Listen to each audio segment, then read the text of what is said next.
Today I am going to do experiment to observe velocity and extension of the spring in circular motion.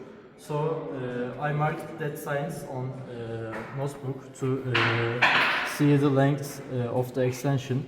We have spring that has 10.5 centimeter length.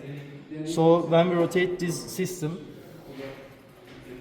this extension increases because of the centripetal force, and we may calculate the spring constant from the centripetal force formula, and we can compare it with the theoretic constant of the spring, and we can calculate error as a conclusion. As a first step in my experiment, I calculated the constant of the spring with dynamometer. I used different forces to measure extensions in spring, and I calculated the constant of the spring for corresponding forces and extensions. And I got the average of these values, and I found the result as 6.9. And I assumed this value as theoretical value of the constant of the spring that I used in my experiment. Then I did the experiment as you saw at the beginning of the video.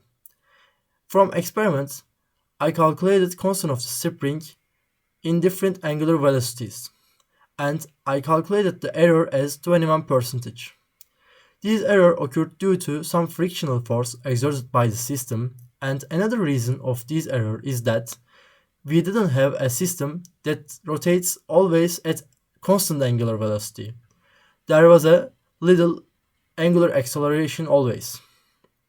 And also, I plotted the theoretical values for extensions and experimental values for extensions.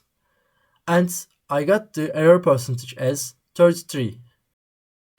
The reasons for this error is same as the previous one.